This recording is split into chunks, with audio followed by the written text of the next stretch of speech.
Praise the lord. మీ అందరికీ ప్రభు అయిన యేసుక్రీస్తు ఘనమైన శ్రేష్టమైనటువంటి నామములో ప్రత్యేకమైన వందనాలు తెలియజేస్తూ ఉన్నాం. ఎలా ఉన్నారండి? బాగున్నారా? దేవుని యొక్క మహాకృపను బట్టి ప్రతిరోజు దేవుని యొక్క వాగ్దానముతో మీ ముందుకు రావడానికి దేవుడిచ్చినటువంటి ఈ గొప్ప అవకాశాన్ని బట్టి నేను దేవుణ్ణి స్తుతిస్తూ మహిమపరుస్తూ ఉన్నాను. రండి, ఈరోజు కూడా మనం దేవుని యొక్క వాగ్దానాన్ని చదువుకుందాం. 139వ కీర్తన 2వ చరణం చదువుకుందాం. నేను కూర్చుండుట నేను లేచుట నీకు తెలియను, నాకు తలంపు పుట్టక మునిపే నీవు నా మనస్సు గ్రహించుచున్నావు. హల్లెలూయా. చూడండి, ఈరోజు దేవుడు అద్భుతమైనటువంటి వాగ్దానాన్ని ప్రభు మనకు చేస్తూ ఉన్నారు. మనము కూర్చుండుట మనము లేచుట అన్నీ కూడా ఎరిగినటువంటి గొప్ప దేవుడు. మన బంధువులకి తెలియకపోవచ్చు, మన స్నేహితులకి తెలియకపోవచ్చు, మన తల్లిదండ్రులకి తెలియకపోవచ్చు, మన చుట్టూ ఉన్నటువంటి వారికి తెలియకపోవచ్చు. మన పరిస్థితులన్నీ మన దేవుడు గమనిస్తూనే ఉన్నాడు. కూర్చుండుట, లేచుట, నడుచుట, పరుగెట్టుట, నువ్వు పనిలో ఉండుట, శ్రమలో ఉండుట, శోధనలో ఉండుట, కష్టములో ఉండుట అన్నీ కూడా ఎరిగి ఉన్నటువంటి దేవుడు కనుక నువ్వు భయపడాల్సినటువంటి పని లేదు. ఇదిగో నీ మనసును ఆయన గ్రహించి ఉన్నాడని ప్రభు చెబుతూ ఉన్నాడు.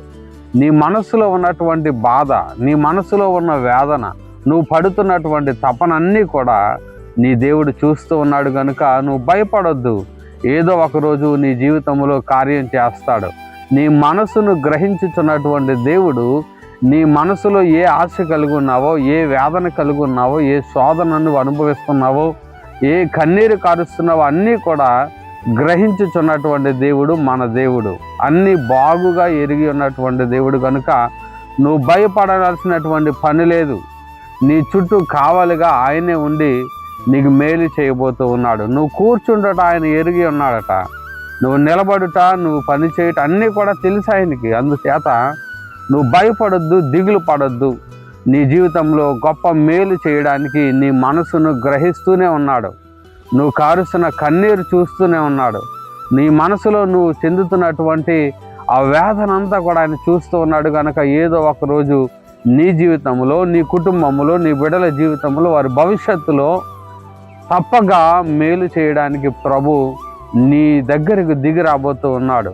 అన్నీ చూస్తున్నటువంటి దేవుడు ఏదో ఒకరోజు వస్తాడు, ఏదో ఒకరోజు కార్యాన్ని జరిగిస్తాడు కనుక భయపడొద్దు, దిగులు పడొద్దు. ఆయన మీదే ఆధారపడండి, ఆయన మీద ఆనుకోనండి. తప్పగా మేలు జరుగుతుంది. తప్పగా నీ జీవితంలో అద్భుతాన్ని నువ్వు చూస్తావు. అలాంటి కృప పరిశుద్ధాత్మ దేవుడు మనందరికీ అనుగ్రహించునుగాక. ఆమేన్. తలలు వంచండి, ప్రార్థన చేసుకుందాం. మహాగణుడు అయినటువంటి దేవానికి వందనాలు, స్తోత్రాలయ్యా. ఈరోజు అద్భుతమైనటువంటి వాగ్దానాన్ని మీరు మాకు చేసినందుకు వందనాలు చెల్లిస్తూ ఉన్నాం.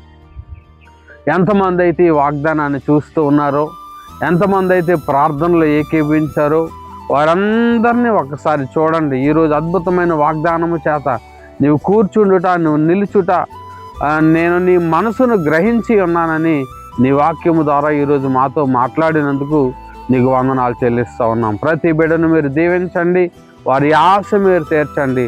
వారికి ఉన్న ప్రతి అక్కర ఎరిగి ఉన్న గొప్ప దేవుడా మీరే కార్యము జరిగించి మహిమ పొందమని యేసుక్రీస్తు శక్తి కలిగిన నామములో అడిగి వేడుకొనుచున్నాము తండ్రి. Amen, amen. ఎంత అద్భుతమైనటువంటి గొప్ప దేవుణ్ణి కలిగి ఉన్నాం చూసారా.